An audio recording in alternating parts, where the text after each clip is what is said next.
Okay, well, welcome everyone. I'd like to begin by acknowledging the traditional custodians of the land where I am this evening.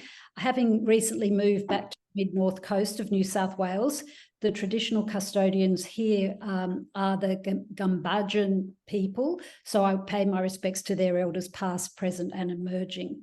Tonight's webinar is the fourth in our series on end-of-life issues, and once again the interest has been fantastic with close to 900 registrations. Some of those who registered won't take part in the live event, but they're keen to watch later, so we will be recording the discussion and a link to the recording will be emailed to everyone who registered hopefully in the next week or so, and then it'll also be uploaded to the Dying with Dignity website. If any of you missed our previous webinars, those recordings can also be viewed on our website. So although I know many of you taking part this evening or watching the recording later have a strong interest in this topic and have probably viewed similar webinars in the past, I'd still like to remind everyone that we will be talking about end-of-life issues and death. So it is still possible that some of you may find parts of the presentation upsetting. If anything we talk about during the presentation raises distressing issues for you and you need to talk to someone, please do call a support line, Lifeline on 131114 or Beyond Blue 1300 224 636 or any other counselling service you may have access to. So the webinar this evening is titled Understanding the Option of Voluntary Assisted Dying, but as most of you know, the Voluntary Assisted Dying law here in New South Wales won't take effect until the 28th of November. For that reason, 3 out of our 4 guest speakers tonight are actually from Victoria, where Voluntary Assisted Dying, or VAD, has been a legal option for over 4 years. Although all the Australian VAD laws are very similar, there are important differences. So we are very pleased to also welcome the clinical lead of the Voluntary Assisted Dying implementation team here in New South Wales. For those of you who have taken part in our previous webinars, you'll know that we make these events very interactive. So each speaker will give a brief introduction and then we will move straight to your questions. Some have already been submitted, but I would like to encourage you all to take advantage of the opportunity. And if you have a question to ask, or more than one if you like, can you please put it in the chat? Because obviously with this number of participants, and it's nearly up to 250 people now, it's too slow to go to you and allow you to ask your question live. So we'd really appreciate it. I hope you all know there is a chat function and you can just type your question in there and we'll monitor those and ask them after the introductions. So I'll hand over to our President of Dying with Dignity, Penny Hackett, so she can introduce our wonderful guest speakers tonight. Well, welcome everyone. This is really, we're getting towards the pointy end with only a matter of weeks before the New South Wales VAD regime comes into effect.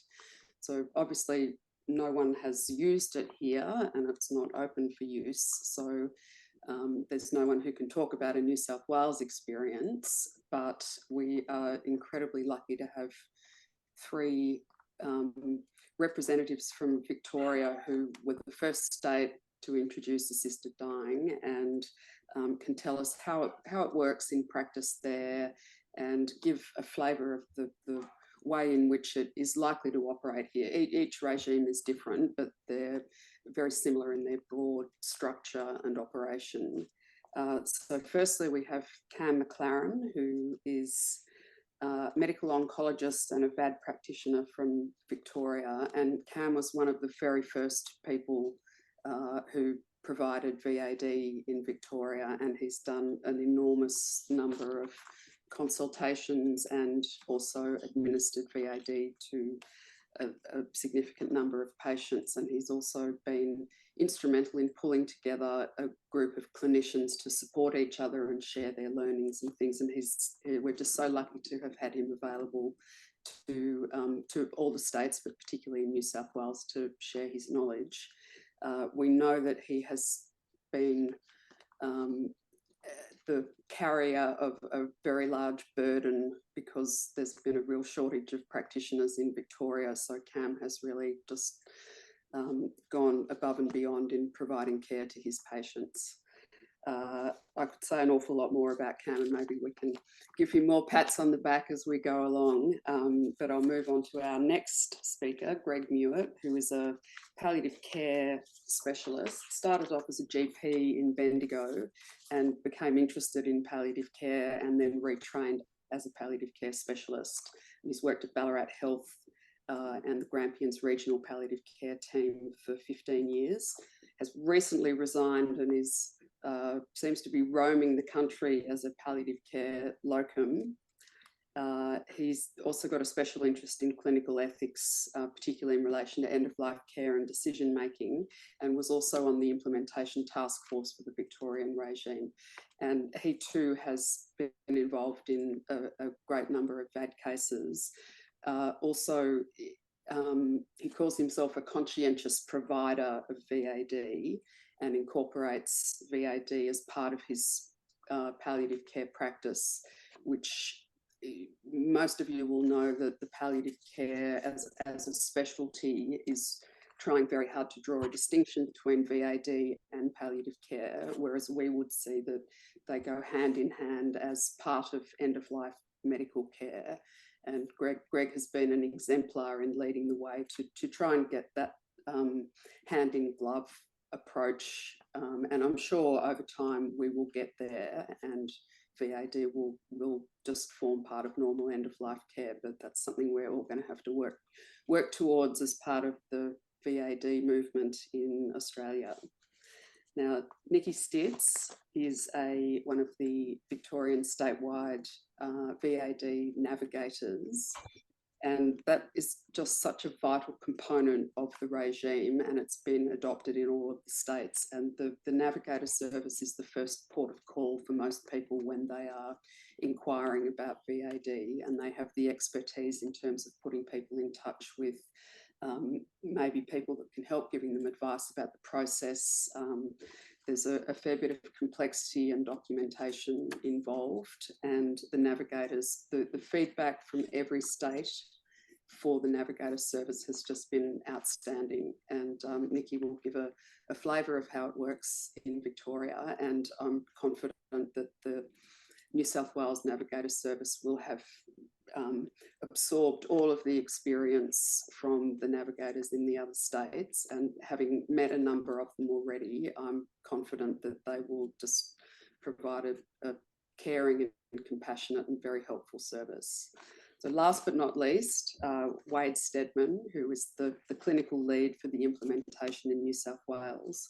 Wade's an intensive care staff specialist at North Shore Hospital, and has a very great interest in education and also looking at the long-term psychological outcomes of patients who survive a severe critical illness.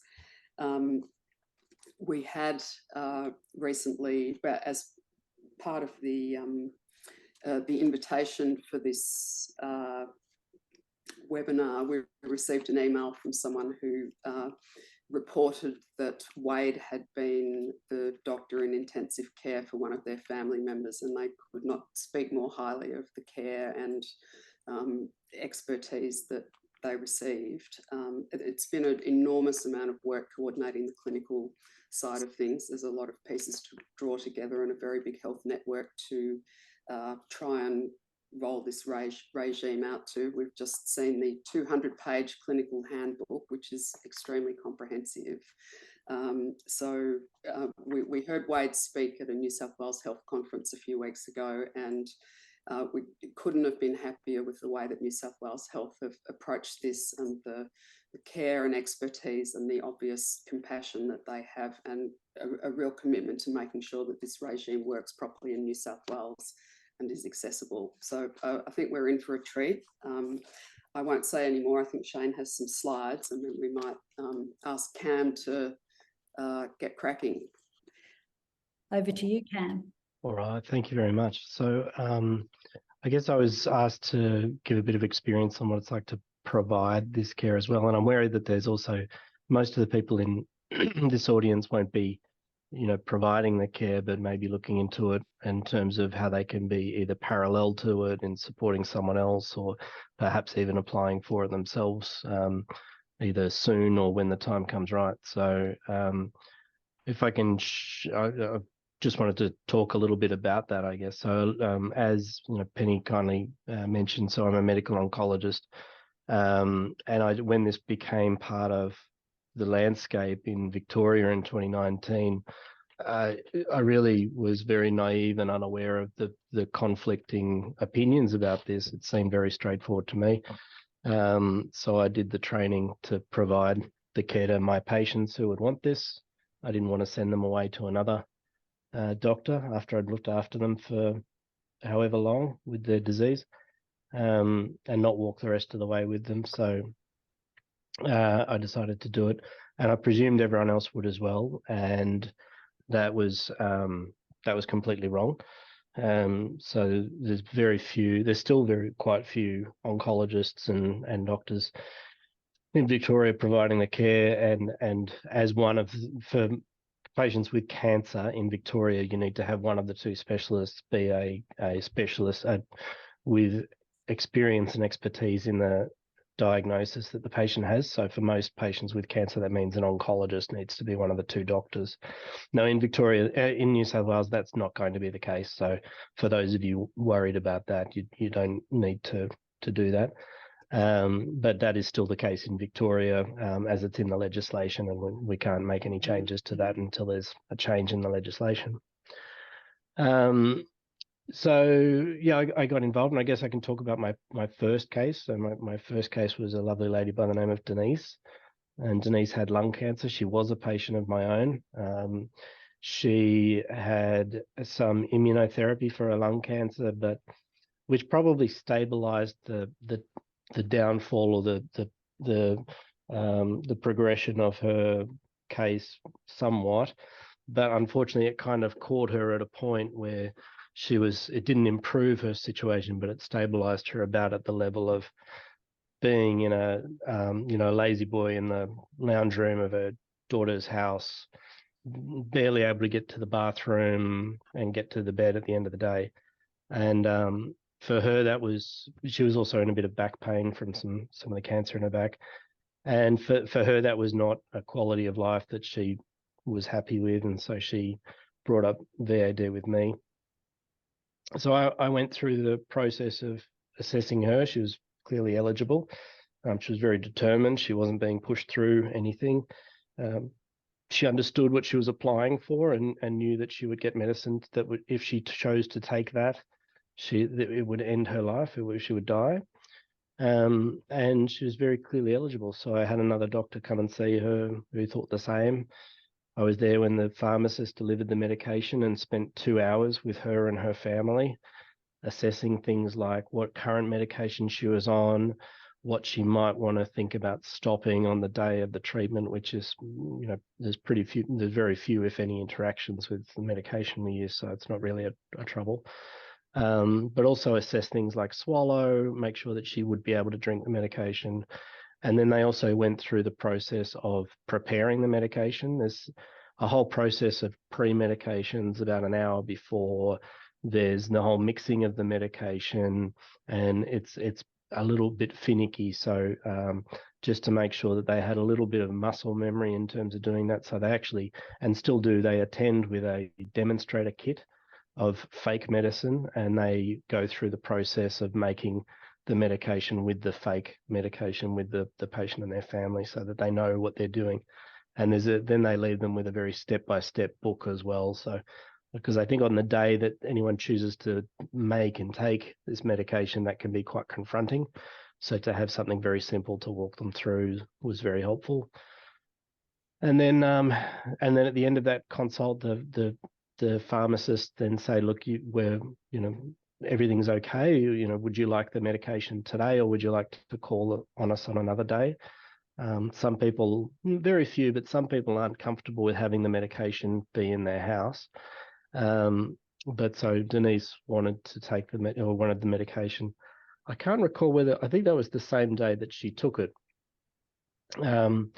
or soon after, but I was there when she took her medication as well.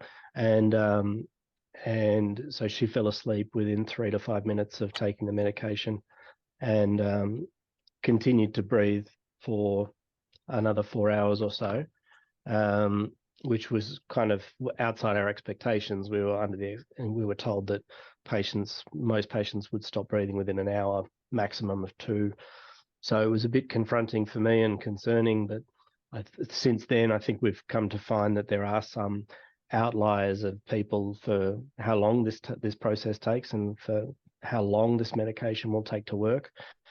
But the type of medication that we use is very effective. And so we haven't had any failures of medication in Victoria in however many cases we've had, over 1,000 cases. So as long as the medication's taken in full, I reassure people that it will work.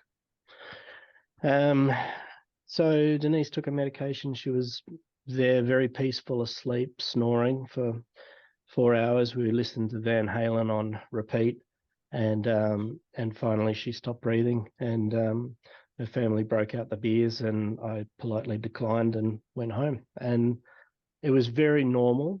It wasn't upsetting. I didn't get home and freak out. And then I did the death certificate and all the usual things that we would do. And it was surprisingly straightforward. Denise's grandson lives near my house, and every now and then I still walk into him walking the dog, and he still talks about how peaceful and nice it was to have that moment with him and his family and Denise, to say goodbye and have everything said and done. So that was a really nice process for them personally. I've had cases that haven't gone as smoothly or as well. Very few cases apply for the reasons that we might expect. So uncontrolled symptoms and, undergoing a really traumatic and terrible death. That's actually a very, very few of the patients that we see. Most of the people just want to take control over the end of their life and choose when they die and who's around and where they are. But there are a few cases where there are patients with really terrible symptoms who take the medication for those reasons, and those are really quite sad. We would like to be able to control everyone's symptoms and make everyone comfortable, and we've definitely learnt to work alongside palliative care in order to do that. And I think what I also have found is that moving forward with palliative care is very important, and I think that'll lead really nicely onto what Greg will talk about, I'm sure. But that has actually been a really good way of actually involving people in palliative care. So some people come to me asking for VAD, but they don't want to be part of palliative care and they don't want to be involved with palliative care. Maybe that's because of a bad experience that they had with their parents, or misconceptions about what palliative care will do or provide, or for whatever reason. But it's been actually really nice to be able to say, look, I'll progress this with you. This isn't going to slow us down, but whilst we're doing that, I think you'd be a lot more comfortable, and I'd really feel a lot better if you had these people in your corner to try and make things a little bit better for you in the time that you have left.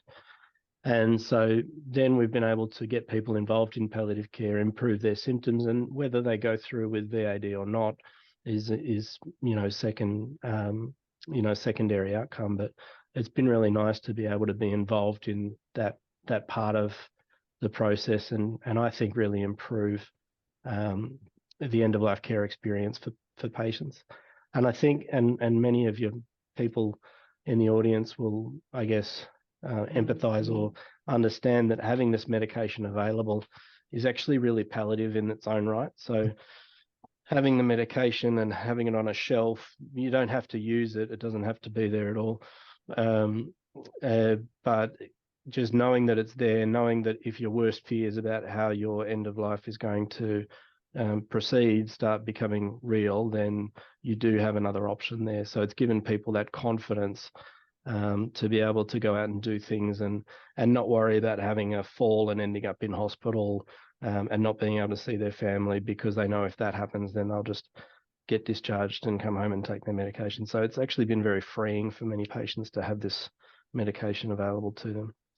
I'm just aware of the time, so I might just stop there and we'll lead on to the other speakers, and happy to take any questions at a later stage.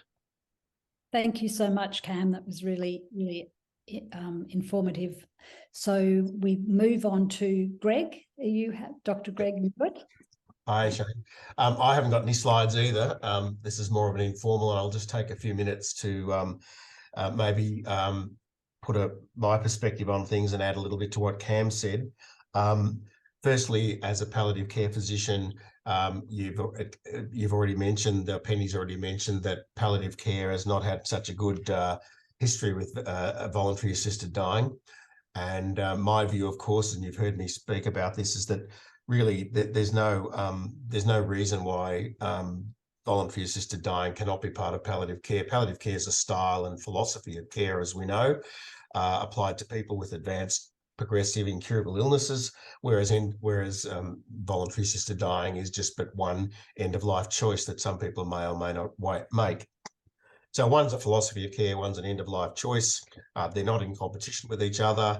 And I think I agree with Penny. Over time, palliative care it'll just be part of ordinary end-of-life care. After all, people can make all sorts of decisions about whether they stop dialysis or whether they can stop their non-invasive ventilation for motor neurone disease, knowing that that will inevitably lead to their death over a variable length of time. So this is another choice that people will now have a legal option to make.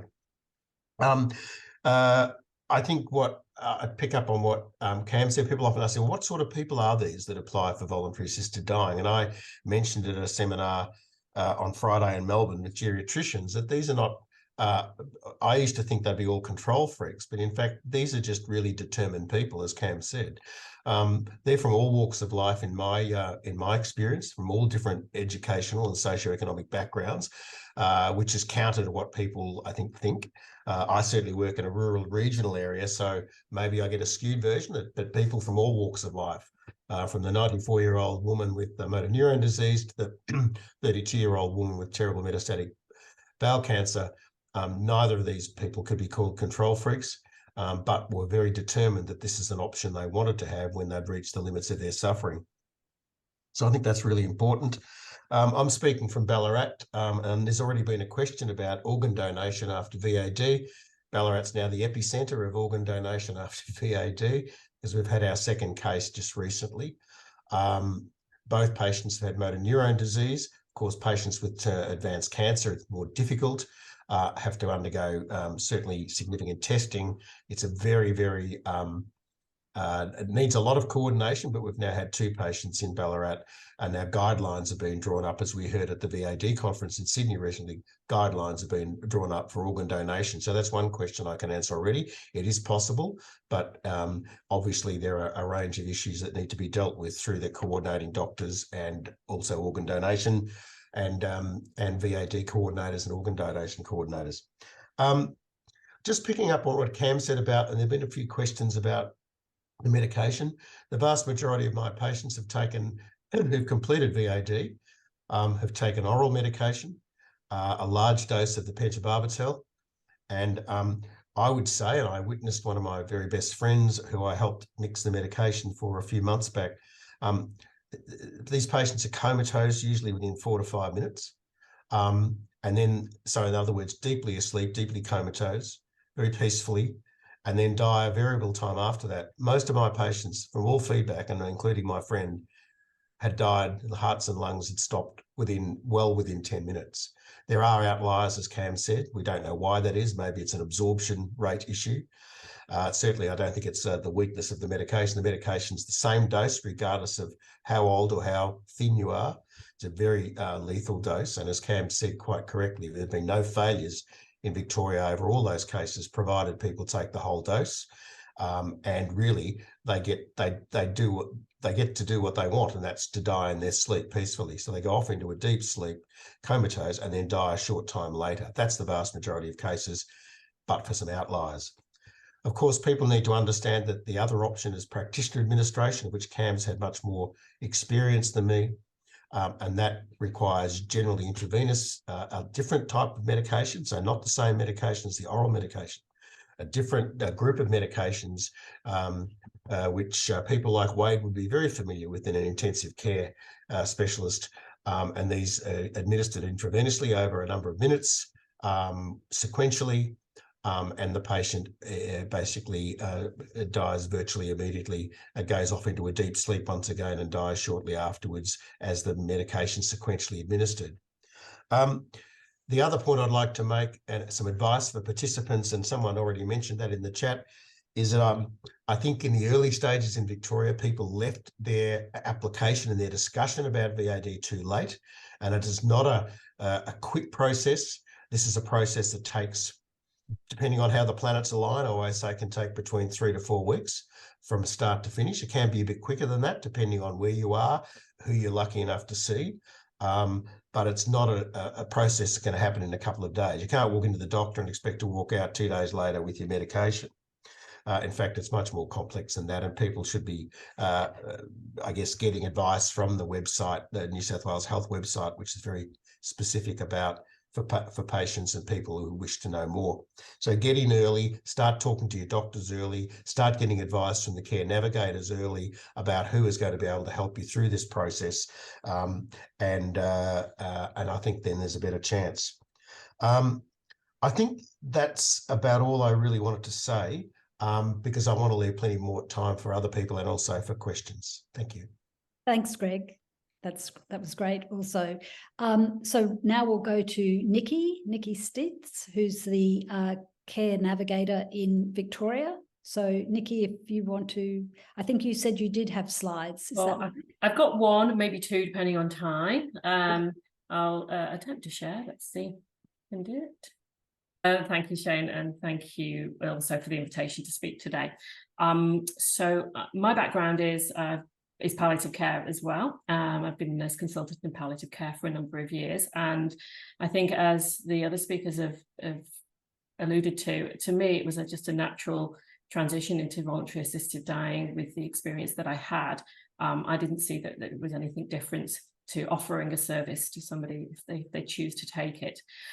So the Navigator service is in every state, and it works a little bit differently and is probably funded a little bit differently. In Victoria, we're funded by the Department of Health, and we're very lucky to be hosted by Peter McLaren Cancer Hospital in Melbourne. And we are a range of different backgrounds. So we have nurse consultants in palliative care, oncology, we have a psychologist and social workers as well. And in Victoria, there are 3 of us in metropolitan Melbourne, and then we have, in part-time capacities, 5 regional navigators dotted across the state. And we are really the one-stop shop for anybody that wants information on voluntary assisted dying. This role is an absolute privilege, and really is the most rewarding role I've done in my career. So who contacts us? Well, our phone number is available on the Department of Health website and throughout hospitals. And so when that phone rings, we have absolutely no idea what is on the other side. And it can be a whole range of anything from individuals and a person phoning up, asking about voluntary assisted dying for themselves. It can be a person phoning up on their person's behalf. It can be doctors, GPs, specialists phoning up because they've been involved in the conversation with their patients and raised it, and they want to know what to do next. And I think taking us back to when a person phones up or their family phones up on a person's behalf, these people could be at completely different spectrums of their health journey. So sometimes we get calls from people within a hospital setting, and they're there and they're approaching their end of life, and they're maybe in the last few days or weeks of their life, and they've reached a point where they now want the option of voluntary assisted dying. To a person that may be just completing their advanced care plan, and they may not even have a terminal diagnosis, and they're certainly not in the last 6 months or 12 months of their life, but they want to put it in place just in case. So the conversations that we have with people that phone are completely different. And often those conversations with people that aren't eligible are the most difficult, because we can't give them what they want. But for those phone calls with the people who are eligible, people might think that they're sad phone calls, but these people are actually getting assistance in getting what they want as an option. So other types of calls that we get are people that maybe have visited their specialist, their oncologist, for example, and they have been told to maybe get their affairs in order, is something that we hear a lot of.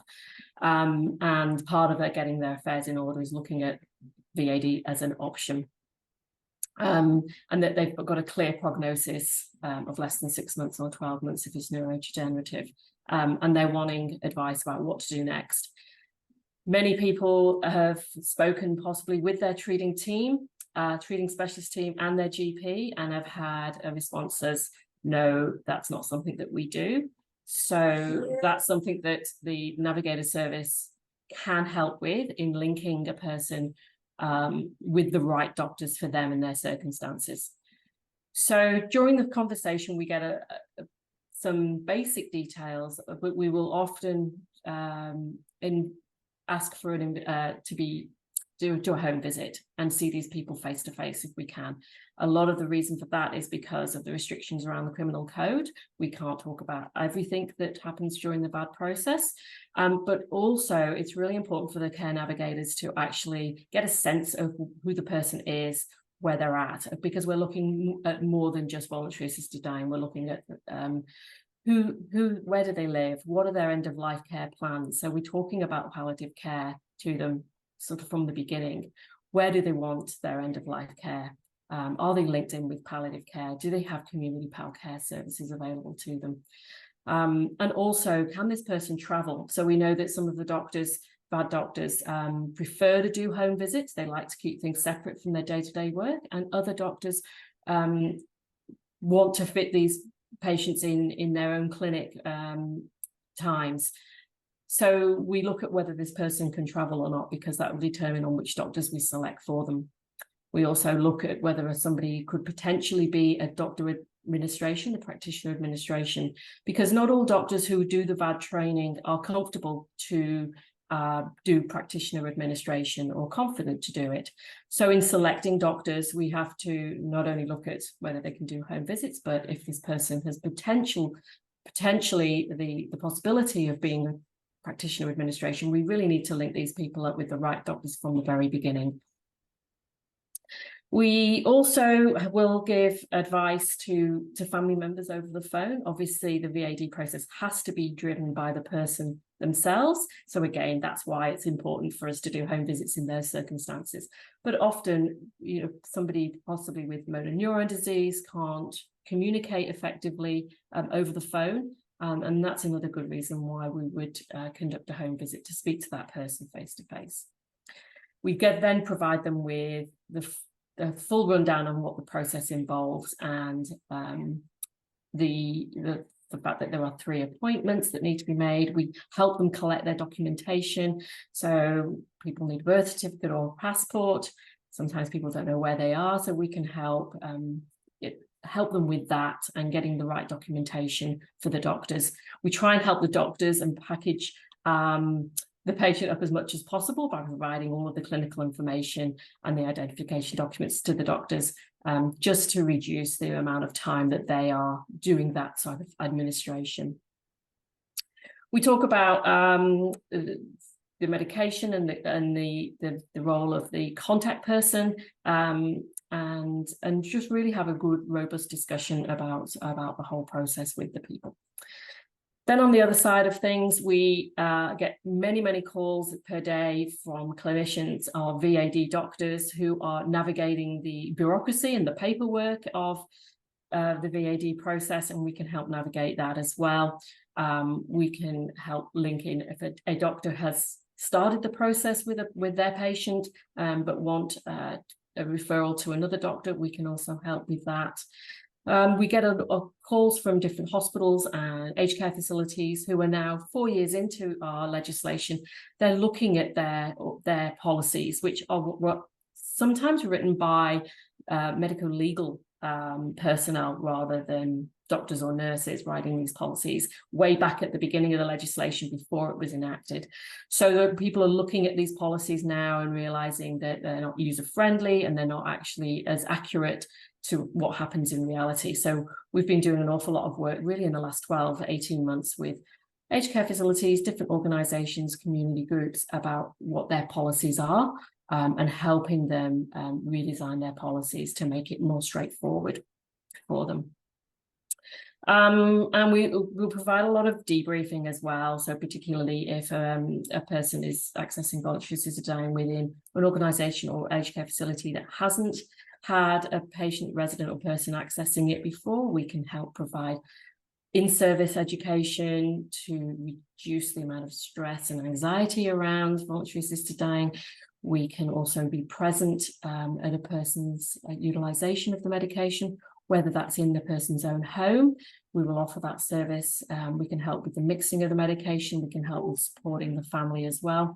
And we will also do that within an aged care facility as well.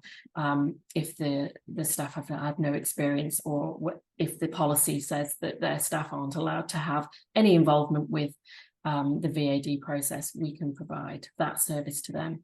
And we provide debriefing as well afterwards. How am I going for time, Shane? I think I might stop there because my next slide is about why people phone us, their reasons for accessing VAD. So we might talk about that in questions.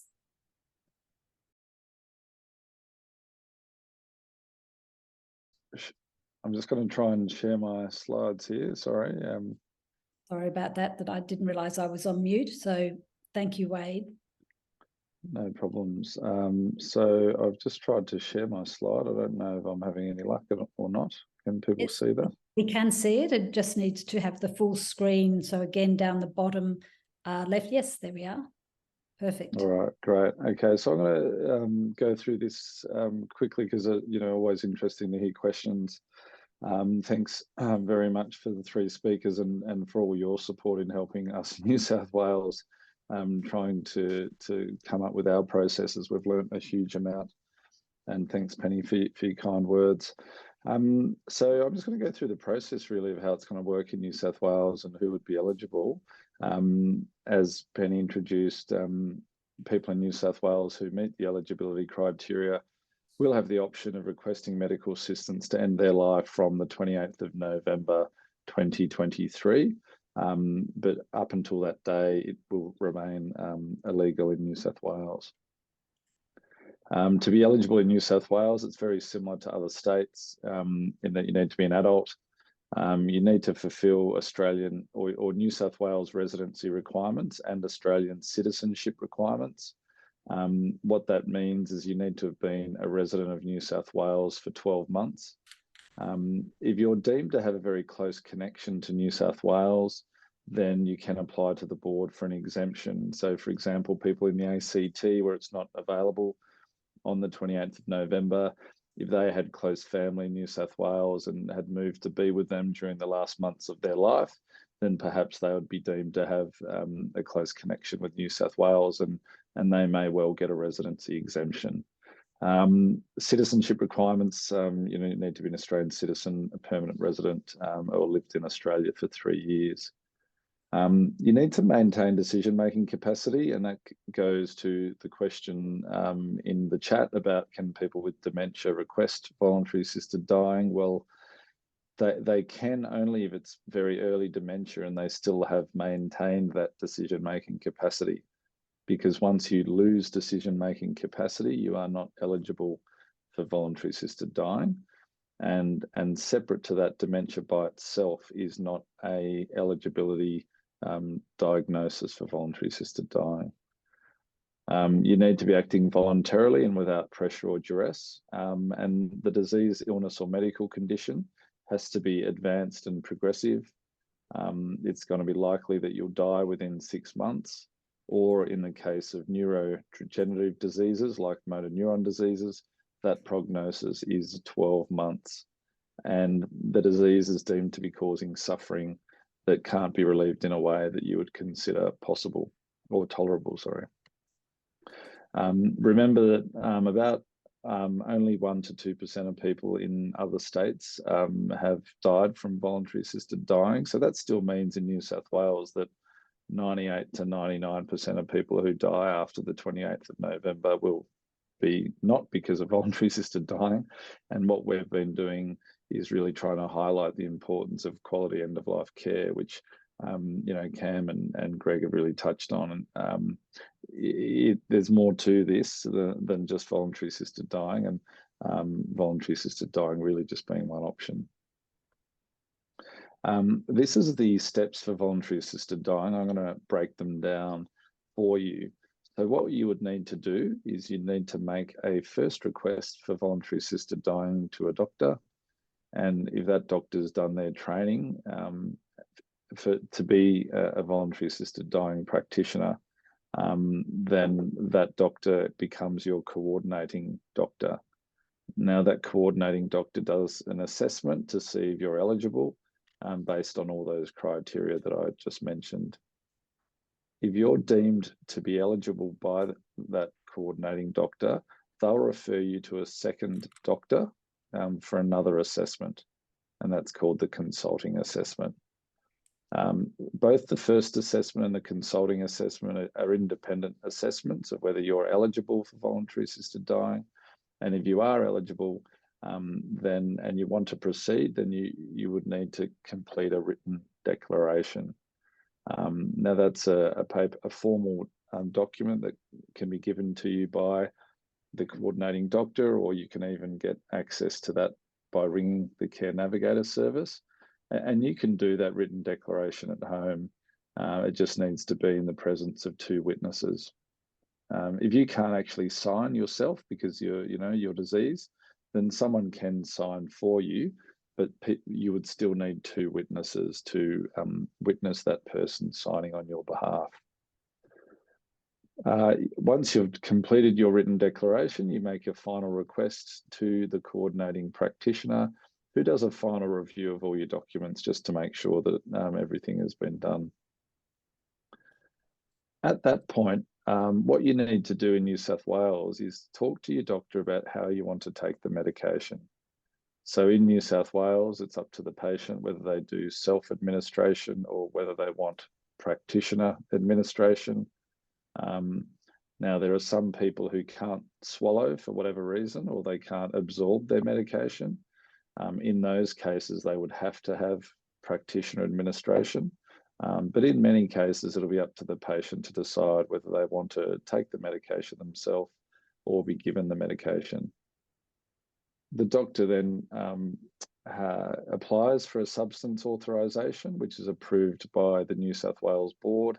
And if they approve it, then the doctor can then prescribe the medication, and then you can then take the medication. If it's self-administration, you can take it even when you choose. If you need practitioner administration, you'll obviously need to coordinate that with the administering doctor as to when and where you would have that drug. But that can still happen at home. Even if you choose practitioner administration, you can still have that at home, and a doctor would go out to your home. Or a nurse practitioner in New South Wales can also give the medication. Just touching on what will probably come up in frequently asked questions. Greg touched on this nicely. It's not a quick process. We're expecting that really, 10 to 14 days is a pretty standard or even relatively quick process. But in some circumstances, we can accelerate it in New South Wales, and perhaps in 5 to 7 days, you can get through the process. So it does take some time, and it's completely up to the person. You can go at whatever pace you like. If you decide to take 3 weeks break and not have any steps, and then go back and you just rejoin the process where you left it. Healthcare workers in New South Wales can talk to you about voluntary assisted dying. They are allowed to do that. It's just important that they do that when they also talk about other end-of-life things, such as your treatment options and palliative care treatment options and outcomes. So it's very important that voluntary assisted dying is part of all your options, and it's not seen as just one option. Dementia I touched on, and remote and regional access is always difficult. for many medical interventions in every state, particularly bigger states like ours.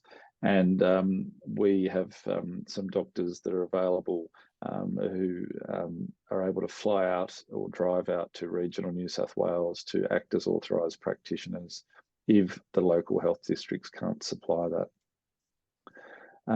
Conscientious objection is something that in New South Wales doctors, you don't have to read all this. This is just cut and paste from the Act. But what I wanted to get across is that doctors can conscientiously object. So if you were to ask your doctor about voluntary assisted dying, they may say to you that that's not something they provide, and want to and suggest that you get on the website or call the Care Navigator service. What's really important to know, and we're telling all the doctors this as well, is that doctors can't stop providing care that they would normally provide. So if you look at the second point there, it is unlawful for the treating practitioner to withdraw other services the practitioner would usually provide to the patient or the family just because of voluntary assisted dying. So yes, they can say, I don't do that or I don't provide that, but they can't stop treating you with whatever you were already getting, whether that be palliative care, oncology, general practice, whatever it is, they should continue their normal care. And it's absolutely critical that they continue to do that.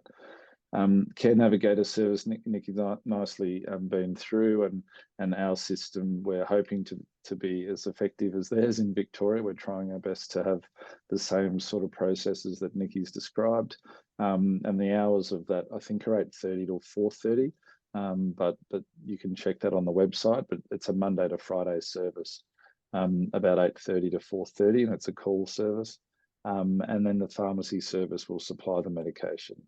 And importantly, they will take the medication to your place of residence. So if you had self-administration, the pharmacy service in St Leonard's in Royal North Shore Hospital would take the medication out to your house.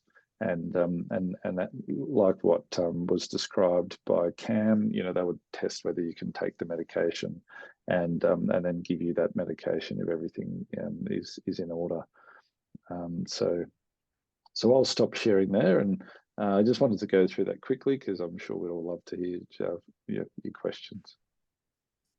Thank you so much, Wade, and thank you all of our 4 guest speakers. I've listened to voluntary assisted dying webinars and conferences, and obviously been involved in the campaign for over 10 years, but I'm still learning new stuff. So it's really great. And particularly the information that Nicky provided on exactly what the navigators are doing. That was a very thorough description of all the things you do, and it was a lot more than I was aware of. So our guest speakers have been very generous and have been answering questions from the chat as they've been going along. So thank you for doing that. But we also, for some people who were hopefully concentrating on your presentations, they may not have realised and not been reading it. So I think we'll ask the questions that were sent to Dying with Dignity before the webinar first, and then maybe even run over some of those questions. And maybe Penny or Debbie could keep an eye on the chat, and if there's any ones that haven't been addressed, we can, if there's time, we can get to those. So, yeah, sure.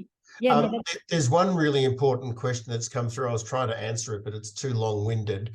Sure. It's to Jeffrey, who talked about what does the oral medication taste like, and what sort of percentage of patients are likely to require IV method. I think this is one of the really important issues that we didn't even get to discuss properly at the VAD conference. Yes, the oral medication tastes awful, apparently, and quite bitter. But that's not been a problem for my patients, even though they'd screw up their nose and they'd take a quick chaser of something, anything from sweet cordial to vintage port. Then it's not a problem. So, because need to explain, in Victoria, the default position is that unless unless you are unable to physically take the medication to your mouth or physically able to swallow and absorb the medication, you must take it oral administration. In my view, that's a very autonomous thing to do. Patients get the medication, they might put it up in the cupboard, they decide when to take it, whether it's 2 a.m. in the morning or Sunday afternoon before the news. So, and they don't require a doctor to pop around. Of course, I think that's a bit restrictive, because in other states like Western Australia, and I know in Queensland and New South Wales as well, there's more a nuanced discussion can occur between the patient and the doctor as to which route of administration may be best for the patient. But I've been aware in some situations, and I will not name names obviously, where patients have been totally put off using the oral method because they've been told that the substance is so bitter, so unpleasant that they will be distressed and they will vomit it up. That's what they're told. And therefore they say, well, I don't want that, obviously. I don't want to be vomiting it up. I'll have the intravenous, thank you. So there are some parts of other states where basically all the administration is done intravenously, which of course puts enormous stress on VAD services in terms of manpower, because a doctor has to be there for every single administration in that case. It also, I think, reduces to some extent the autonomy of patients, as I've mentioned before. But there will be people obviously who'll choose one. So in Victoria, 85% or 84% of patients have oral administration, self-administration so-called, and 16% practitioner administration. That's virtually reversed in Western Australia, and I think also heading that way in Queensland. But I think it's depending, I think it's not giving patients informed decision-making choice if you're starting to mislead them as to the actual disgraceful taste of the medication. My patients have never, as I said, yuck, awful, but have not stopped them from taking it. And I think for many patients, it's a good option. Not for everyone, of course. And I'm glad other states have made it a little bit more leeway for the patient and the doctor to discuss that. But I think that saves me having to type my appalling typing to Jeff to answer that who knows what the proportion of IV method is, but I hope that patients are given the correct information and not leading the witness, as they would say in the law. Thank you. Sure. Thanks for answering that one. I'll go to the first question that was submitted before the webinar. If someone makes contact with a VAD Care Navigator, will they be able to maintain a relationship with the same person throughout the entire process? So, Nicky, that's probably you. Yeah, I can answer that. And of course, I'm only speaking from my experience in Victoria. So we are a very small team. There's just 3 of us in Metro Melbourne, and I said 5 in the regional. So yes, it's highly likely that you're going to keep the same navigator. And that's not only good for the person going through VAD, but it's also quite good for us to have that continuity. However, because we're such a small team, we share and talk all the time about our VAD people. And so if for some reason, obviously we are allowed days off, or we may be off sick, our phones are diverted and somebody will answer that phone and have sort of pretty up-to-date knowledge on where that person is in the process and be able to pick up. But certainly in our experience, that can sometimes be, for some people going through VAD, that's quite important for them to have that same navigator from the beginning. And then they actually request assistance at the end as well to help with the mixing and the support. But for others, they just want to be linked in with doctors, and then we check in now and again, and they just don't want us. So it's very, very patient, person-centered care. Whatever they want, we'll go along with. But yeah, we quite like that continuity as well. Yeah, that's great. I'm sure that'll be reassuring. Mark also wanted to know, can a person who has advanced motor neuron disease and who has been approved for VAD be able to be assisted to self-administer by their psychologist? That is, can the psychologist who he has known for a number of years assist him by mixing the medication and holding the glass so that he can drink the medication, because he can no longer use his hands and arms? So I can only comment on sort of the New South Wales law. So in New South Wales, an agent of the patient, so this would be the psychologist in this case, can help you mix the substance. But ideally, it's up to you to be able to take it to your mouth and and swallow the medication, because otherwise it's seen as not just mixing, it's seen as sort of assisting or giving. You can have a situation in New South Wales where you can ask for, if you really want to swallow the medication and have the psychologist there, you could ask for a practitioner to administer oral medication, and the practitioner could not only help you mix it, but actually could help you take it to your mouth, because they're sort of authorised to administer the medication. So I appreciate that might seem like a little bit, you know, what's really the difference, but it's just to make sure that it removes that responsibility on that individual in not really giving that final step up to the mouth to take the medication. So hopefully that that's excellent to get that detail again. I'm sure will be very reassuring. If I can jump in there, Shane, thanks. The way I normally explain it to patients is that the line between self-administration or having it administered is what I call tipping the cup. So I'm very comfortable holding a glass up to someone with a straw, as long as they're the one to suck on the straw, or I'm holding it and they are tipping it. If I tip the cup, I am administering that medication, and therefore that needs to be under a different permit, which we actually can't do. Practitioner administered oral medication. We can do practitioner administered IV or practitioner administered nasogastric, or say a PEG tube for patients with a PEG tube. But yeah, so that's kind of the line that I use down here. Okay, great, thank you. Annette asked, if a person has an illness which will ultimately be terminal, for example, a stage 4 cancer, are they obliged to undertake some degree of life-prolonging treatment until no more treatments are possible in order to meet the will die in 6 months rule? What happens if they refuse treatments?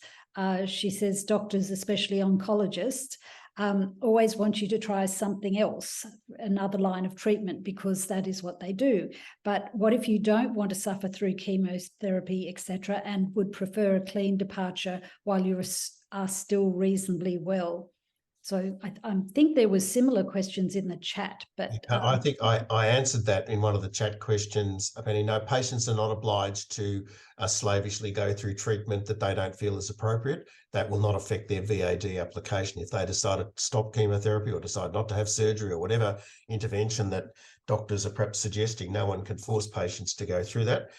So if they decline chemotherapy, then their assessment of their prognosis will be taken into consideration when assessing their prognosis. So they're not obliged to persevere through that. Right. And another question that came before the webinar was very similar from Marion. So because we've got a lot of questions to get through, I'll leave that part of it. But it was again asking about refusing treatment that will have severe side effects. And Marion asked her question because both her mother and sister had ovarian cancer and were not diagnosed until there were secondaries. And in the case of her sister, she chose to have a 6 weeks course of very heavy radiation treatment, and the nausea she suffered from, was for the 5 months that she had left was horrendous. So, and there was no medication available to relieve the nausea, so she couldn't eat or drink.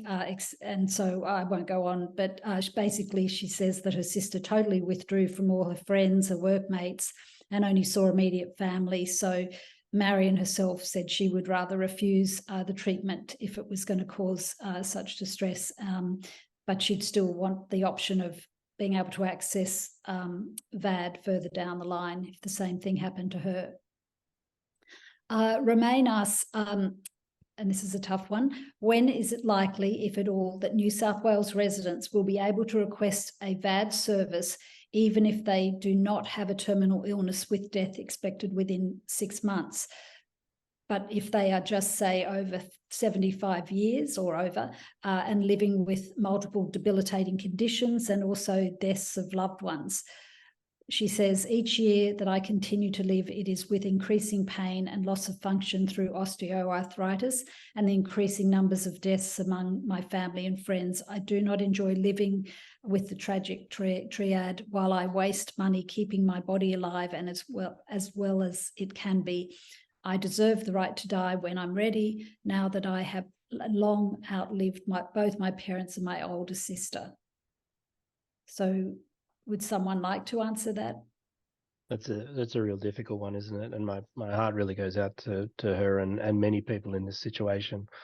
I mean, this is a process. If we look at what this process is aimed at and is for, is voluntary assisted dying. And so it's for people who are dying to assist them in that process.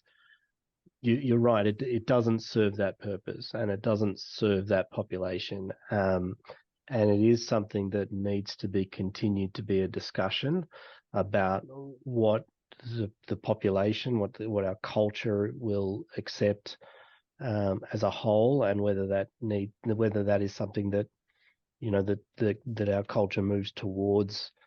I don't think it will be moving there rapidly, and certainly with VAD, it will be, you know, probably waiting to see how this goes, you know, certainly first and before looking at things like that. So I think a line really needed to be drawn about for whom this legislation is intended.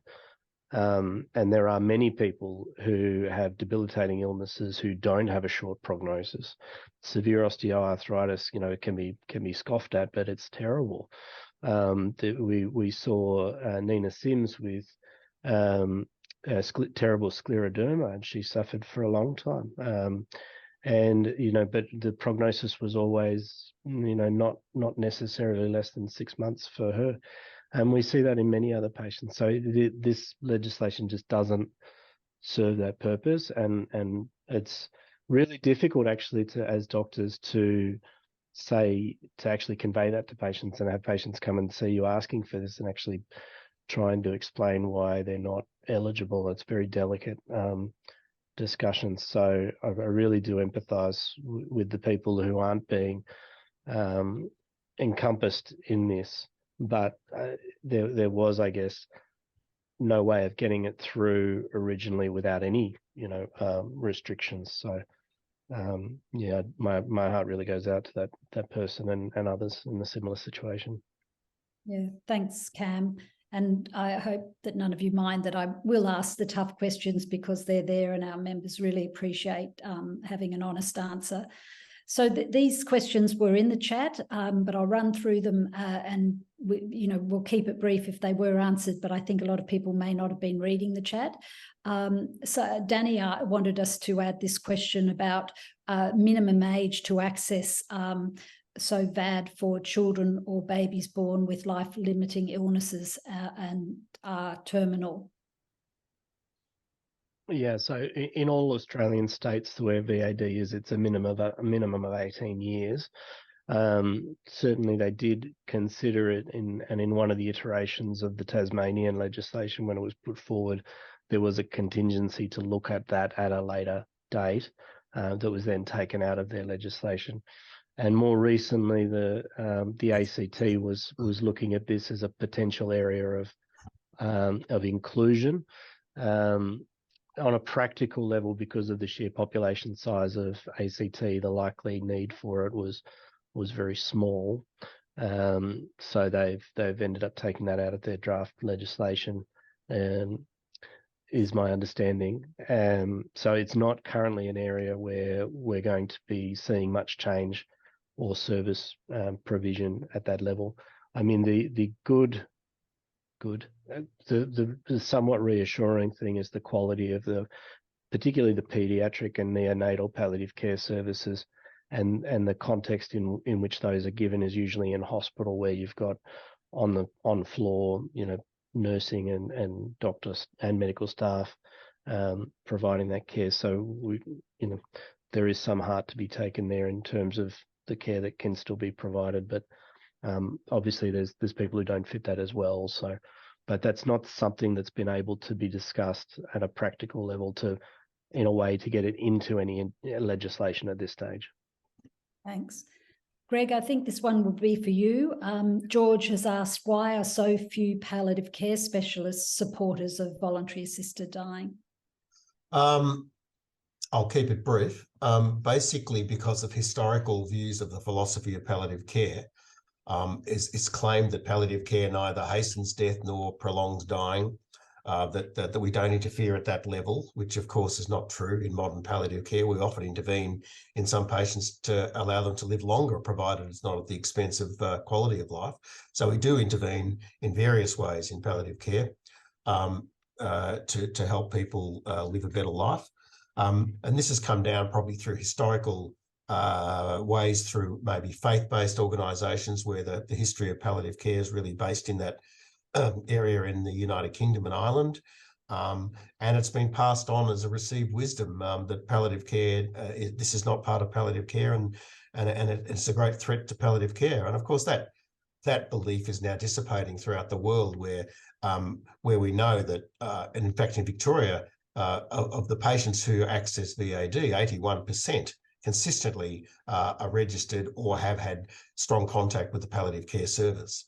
So it's a nonsense. We're supposed to be the people in palliative care who are trained and capable and confident with having end-of-life discussions of all types with people, and yet to turn around and say, well, look, we just don't do that, I think is something that is changing. It is changing through a younger generation of doctors that I see.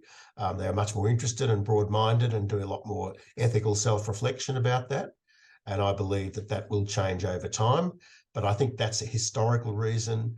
And people really, I think in palliative care, and they don't usually like me saying so, but I think people really need to do a lot more reflection about what they're here for in palliative care and what our role is in terms of patient-centred care, family-centred care as well.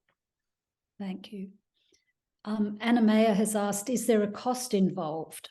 And I'm not sure if any of you addressed it in your presentations, but if one of you could. Yeah, I can talk about the New South Wales experience. So the addition of VAD on top of your normal care won't be a cost. So, the medication, for example, won't be a cost, and you won't have to, pay for the pharmacist to come out to visit you out in, regional New South Wales, etc. But standard medical fees would still apply. So if you were seeing a particular practitioner and there was a gap or a fee or etc., you'd expect to have the same sort of fees, if you like. So in some circumstances that may mean there's some cost, but there's certainly no additional cost. Great. I think this question may have been slightly answered, but I think it is another important one. Denise asked, the suffering and loss of functioning can be the same with ageing as a terminal illness. As ageing is terminal, why is being aged not a criteria for eligibility? And the reason why I wanted to ask that again, because obviously that was sort of explained with Romaine's question, was just for Greg and for Cam, are there people who you would classify as frail, elderly, that have, when doctors sometimes ask that 12-month question, I mean, would you say that there have been patients that are not the clear-cut cancer, but where that they are likely to be within the last 6 months, that have been able to access voluntary assisted dying? A little bit different to Romaine's question, which was more a choice, or no, well, not really, but sorry if I'm confusing things, but I just feel that if someone, say 101, because I did have someone call me and they were 101, had decision-making capacity, and had actually requested that their pacemaker be removed because they were bedridden. They'd been independent up to about 100. So would someone who's 101 and now bedridden possibly be able to access, do you think? I'll go first. Cam might go second. Anyone can find. Well, under the Acts, and of course, what people are really asking a lot of these questions, we understand these acts are quite restrictive, and a lot of people in our society particularly worry about dementia and believe that these acts are too restrictive. And indeed, they are to some extent for what people believe in. But if you understand the politics, this is how acts of Parliament work. What I'm getting to is that we are obliged to make a diagnosis of a medical condition, disease, or whatever, the third one, that is going to cause the patient's illness within 6 months, or if a neurodegenerative disorder, less than 12 months. The only difference, of course, is in Queensland, where it's 12 months for all, which is common sense. I wouldn't have any time limit on it, but that's another story. If someone's suffering with the terminal illness. So an elderly patient of 101, I wouldn't be able to find them eligible because I wouldn't be able to put on the required forms a particular diagnosis unless they had one. In terms of their pacemaker, they can have the pacemaker deprogrammed. That won't end their life. Pacemakers don't end their life by stopping their pacemaker, but it might make them more uncomfortable if they stop their pacemaker because they might be getting all sorts of other symptoms. So just purely because of age, no, not in our jurisdiction. Cam, would you concur or not? Yeah, no, I've certainly had patients who have a life expectancy of less than 6 months, but they don't have a life expectancy due to a incurable progressive medical condition. So that's the catch. So the legislation does specify that it does need to be from a diagnosis. Now, I've had cases where that diagnosis has been made clinically, so it's not appropriate to force people to have a biopsy or a PET scan or something to do this. So that we can make clinical diagnoses of patients who have, previously had metastatic cancer and haven't been treated or scanned or anything for many months.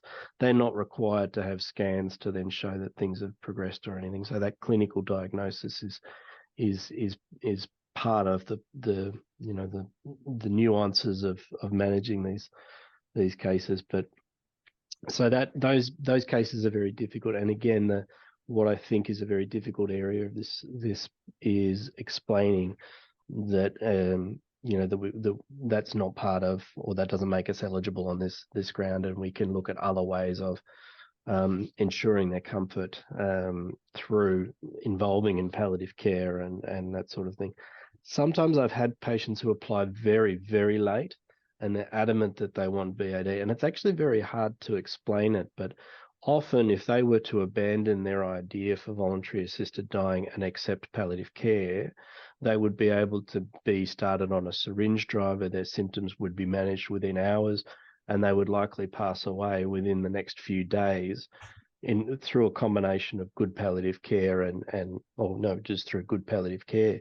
So that would actually be quicker than going down the voluntary assisted dying route and often less uncomfortable as well. So there are cases that I've seen that I say, yes, you're completely eligible, but on a practical level, we're not going to make this process. And I think some of the questions in there have been, how long does it take to get through this? And I usually tell patients 2 weeks if we're lucky.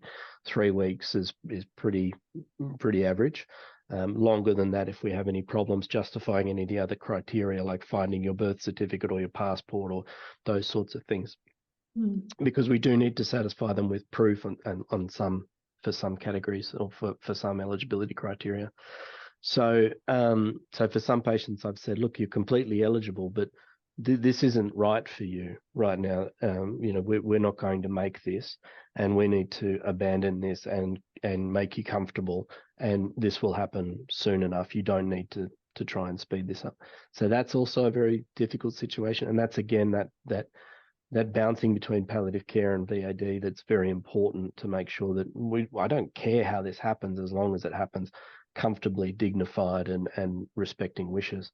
So that's just another experience that I guess we've had here. Well, thank you for that. Was a really good detailed answer. Sorry, was Nicky, were you going to add to that or? No, sorry, I heard something in the background. Actually, that was me. Can I just, because I know we're running short of time, just I think couple of points to make. We have the legislation that we have, and I know that a lot of people would have liked it to be different or broader, but we have to respect the fact that our parliamentarians passed this law and the doctors have to comply in all respects with the law. So there will be people that will be very disappointed to find that they're not able to access it.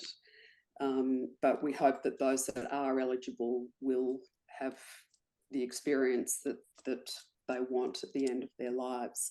There was a question in the chat about which doctors can participate, and there are various eligibility criteria for the doctors, but I would like to take this opportunity to ask any of you that are doctors, if you're interested in becoming a VAD practitioner, you can go onto the New South Wales Health website and find out about the eligibility and the process of training. In all of the other states, one of the impediments to access has been the lack of doctors who are willing to provide it, meet the criteria, and have done the training. So if any of you know doctors in your families or networks, or are prepared to ask your own doctor if they would be willing to get trained and be a VAD provider, that would be a really useful way to try and build the workforce. So like I said earlier, there's been a very great burden on some doctors, particularly CAM in Victoria, and we would hope to have as many doctors as possible to firstly make this law available to as many people who are eligible and want to use it all across the state, and also to make sure that we have a strong and resilient workforce of people who are available to offer it. Now, I've obviously, while asking those questions, not seen the new questions come in, but as I said, I saw that a lot of the questions were answered, and we've only got a couple of minutes. That there's one that I don't think anyone's touched on. Can the decision, and this one might be for you, Wade, can the decision to access voluntary assisted dying be changed by, a law order from the family? Do you know? I mean, there's appeal processes, I think, to the Supreme Court from memory, but has that been sort of worked through, and do the other states have that option? I'm not sure that they do, but has that been discussed already, how that might work? They're working through processes like the family can challenge it and take it to the Supreme Court. It's be very expensive and obviously pretty awful for all involved, but in theory it's possible. The Voluntary Assisted Dying Board is going to be appointed next week, I think, a parliamentary sitting, either the next week or the week after, and their secretariat's already looking at various processes for complaints and for challenges. So I suppose the short answer is yes, it's possible, but there's so many safeguards in place that we would hope that would reassure everybody. Right. Thank you. So with only a minute to go, one thing I wanted to point out is that I think Penny mentioned that New South Wales Health held their voluntary assisted dying conference recently, and today an email was sent around notifying people who attended that the recordings of that conference, which went for a full day, are now available on New South Wales Health's website. When we send the link to this recording, we will include a link to that, and it looks like it's broken up into the different sections, because obviously maybe no one would want to probably sit through the whole day, although I have to say, even though it was 3 days in a row for Penny and I was engaged, felt that I was engaged through the entire thing. It was an excellent one. So congratulations, Wade, on that. And also Cam was one of the presenters. So thank you both. Yeah, it was great, fantastic. So we'll leave it there, but I obviously want to thank our special guests for all that information. We want to thank you not only for taking part today, but also for all the time that you obviously give to dying individuals. Providing this compassionate end-of-life choice means so much to so many. And thank you for assisting all the other states. The Victorians were the first to go, and they've been obviously providing voluntary assisted dying for the last 4 years. But they have also given their time on a number of occasions to help the legislation pass in other states, and they continue to do it, obviously. So thank you very much for participating today. And I'm not sure if Penny has anything further, if I've forgotten anything, Penny? No. So thank you, everyone. I hope you've enjoyed it. and it's only 6 weeks, just under 6 weeks, and residents in New South Wales will be able to access this law. So thank you.